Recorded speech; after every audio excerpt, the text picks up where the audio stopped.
নমস্কার বন্ধুরা, welcome to my channel Mithu Rana Johnson. আশা করি সকলে সুস্থ আছেন ও ভালো আছেন। পুজোর সময় আমরা প্রচুর পরিমাণে রিচ খাবার খেয়েছি। ঘরে বাইরে সব জায়গাতেই রিচ খাবারই আমরা বেশিরভাগ খেয়েছি। সামনেও আবার কালী পুজো আসছে, তখন আবার রিচ খাবার হবে। তা এই মাঝখানে যদি আমরা একটু হালকা পাতলা করে মাছের ঝোল খাই তাহলে কিন্তু মন্দ হয় না। তাহলে চলুন, আজকে আমি রুই মাছের ঝিঙে আলু দিয়ে পাতলা ঝোল করছি। দেখতে থাকুন, আশা করি ভালো লাগবে। অনেকেই জানেন, কিন্তু আমি কিভাবে করছি তা আমি আপনার সাথে শেয়ার করছি। দেখতে থাকুন। খুবই হালকা, একদম পাতলা ঝোল। একটু পেটটা ভালো রাখার দায়িত্বটা নিজেকেই নিতে হবে। তাই এই সময় যদি এইরকম একটু হালকা পাতলা রুই মাছ দিয়ে ঝিঙে আলুর ঝোল খান তাহলে কিন্তু মন্দ হয় না। তাহলে চলুন রেসিপি শুরু করা যাক। এখানে আমি রুই মাছের 6টা পিস নিয়ে নিয়েছি। খুব ভালো করে ধুয়ে পরিষ্কার করে নিয়েছি। আপনারা আপনাদের পরিমাণ মতো নিয়ে নেবেন। 6 পিস রুই মাছ নিয়ে তার মধ্যে লবণ হলুদ দিয়ে খুব ভালো করে লবণ হলুদটা মাখিয়ে নেব। সমস্ত রুই মাছে লবণ হলুদ মাখানো হয়ে গেছে। এবার আমি সবজিগুলোও কেটে নিয়েছি। যেহেতু আমি পাতলা ঝোল করছি, খুব বেশি কিছু দেব না, একদমই কোনো রিচ মশলা দেব না। এখানে সামান্য পরিমাণে নিয়ে নিয়েছি আলু, ঝিঙে, টমেটো, কাঁচা লঙ্কা। ব্যাস, এই সামান্য উপকরণ দিয়েই আজকে আমি একদম হালকা পাতলা ঝোল করব। এবার চলুন রান্না করা পালা। রান্না করার জন্য প্রথমেই গ্যাসে কড়া বসিয়ে দেবো। কড়া খুব ভালো করে গরম হয়ে এলে দিয়ে দেবো সর্ষের তেল। খুবই সামান্য তেল দেবো, মাছ ভাজার মতো তেল দেবো। খুব বেশি তেলে আমি রান্না করব না, অল্প পরিমাণে তেল দিলাম। সমস্ত মাছগুলো ভাজা করে নেব। আমি এখানে রুই মাছে করছি, আপনারা চাইলে কাতলা মাছেও করতে পারেন কিংবা অন্য মাছেও করতে পারেন। শরীর একটু হালকা রাখার জন্য এই রকম হালকা পাতলা ঝোল কিন্তু মাঝে মধ্যেই খাওয়া উচিত। দেখুন, সমস্ত মাছগুলো আমি তেলের মধ্যে দিয়ে দিলাম। এরপর একটা সাইড খুব ভালো করে লালচে রং ধরে এলে উল্টে আর একটা সাইডও লালচে করে ভেজে নেব। বেশ সুন্দরভাবে মাছগুলো আমার ভাজা হয়ে গেছে।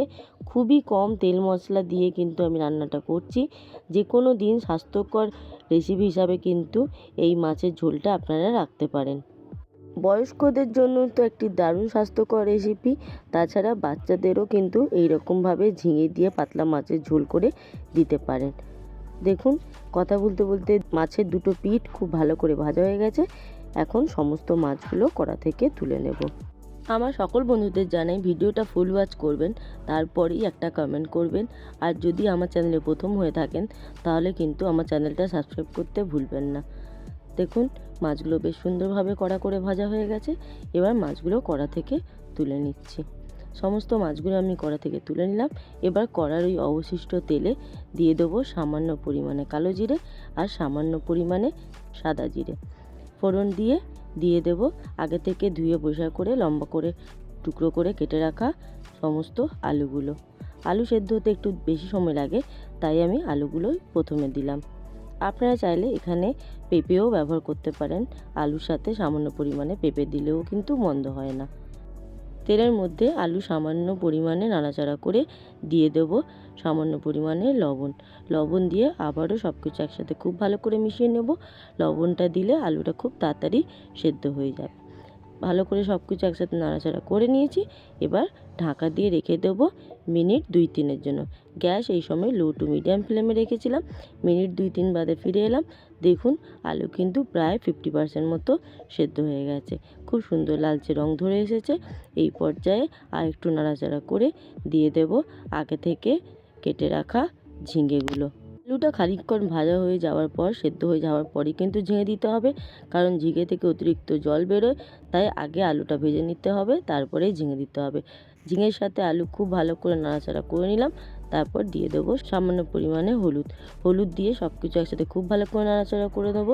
এই পর্যায়ে আমি লবণ দেব না, পরে প্রয়োজন অনুসারে লবণ দেব। তারপর দেখুন, খুব সুন্দরভাবে নাড়াচাড়া করে নিলাম। আলু আর ঝিঙে খুব সুন্দরভাবে ভাজা ভাজা হয়ে এসেছে। এই পর্যায়ে দিয়ে দেব একটা টমেটো লম্বা লম্বা করে কেটে রাখা, 2-3টে কাঁচা লঙ্কা আর দিয়ে দেবো সামান্য পরিমাণে আদা বাটা। আবারও সব কিছু একসাথে খুব ভালো করে নাড়াচাড়া করে নেবো। তারপরেই দিয়ে দেবো সামান্য পরিমাণে জিরে গুঁড়ো। আপনারা চাইলে জিরে বেটেও দিতে পারেন। আর দিয়ে দেবো সামান্য পরিমাণে কাশ্মীরি লঙ্কা গুঁড়ো, একটু রঙটা আনার জন্য। আপনারা চাইলে কাশ্মীরি লঙ্কা গুঁড়োটা স্কিপও করতে পারেন। নাড়াচাড়া করে নিয়েছি, খুব ভালো মতো ভাজা হয়ে গেছে। এই পর্যায়ে দিয়ে দেবো সামান্য পরিমাণে জল, প্রয়োজন অনুসারে জলটা ব্যবহার করবেন। জল দিয়ে খুব ভালো করে নাড়াচাড়া করে ঢাকা দিয়ে রেখে দেবো মিনিট 5-7 জন্য। গ্যাস কিন্তু লো টু মিডিয়াম ফ্লেমে আছে। গ্যাস লো টু মিডিয়াম ফ্লেমে রান্না করলে আলু খুব সুন্দরভাবে সেদ্ধ হয়ে যাবে আর জলও শোকাবে না। দেখুন কতটা পরিমাণ জল এখনও বজায় আছে আর আলু খুব ভালো মতো সেদ্ধ হয়ে গেছে। এই পর্যায়ে সামান্য পরিমাণে লবণ দিয়ে দিলাম আর দিয়ে দেবো আগে থেকে ভেজে রাখা সমস্ত মাছগুলো। খুব সহজ পদ্ধতিতে একদম ঝটপট কিন্তু তৈরি হয়ে যায় এই ঝিঙে আলু দিয়ে মাছের ঝোল। দেখুন কত সহজে ঝটপট তৈরি হয়ে গেল। এবার মাছ দিয়ে নাড়াচাড়া করে হালকা করে ঢাকা দিয়ে রেখে দেবো মিনিট 2 জন্য। মাছের মধ্যে সমস্ত ঝোলের ফ্লেভারটা আর ঝোলের মধ্যে সমস্ত মাছের ফ্লেভারটা চলে যাবে, মাছ একটু ঝোল টেনে নেবে। এই মিনিট 2 মতো তাই রান্না করে নিলাম। দেখুন রান্না আমাদের একদম কমপ্লিট। গ্যাস বন্ধ করে গরম গরম সার্ভ করে দেব ঝিঙে আলু দিয়ে মাছের ঝোল। কেমন লাগলো আমার এই ঝিঙে আলু দিয়ে মাছের ঝোল রেসিপি অতি অবশ্যই কমেন্ট করে জানাবেন। ভালো লাগলে এটি লাইক করে দেবেন আর আমার চ্যানেলে নতুন বন্ধু হয়ে থাকলে আমার চ্যানেলটি সাবস্ক্রাইব করার অনুরোধ রইল। সাবস্ক্রাইব করে পাশে থাকা বেল আইকনটিতে ক্লিক করে অল নোটিফিকেশানটা অন করে দেবেন, তাহলে যখনই যা দেবো তৎক্ষণাৎ আপনাদের কাছে পৌঁছে যাবে। আজ তাহলে আসি, খুব শীঘ্রই দেখা হবে আরেকটি দুর্দান্ত কোনো নতুন রেসিপি নিয়ে। ততক্ষণ ভালো থাকবেন, সুস্থ থাকবেন এবং সাবধানে থাকবেন। এতক্ষণ আমার সাথে থাকার জন্য অসংখ্য ধন্যবাদ।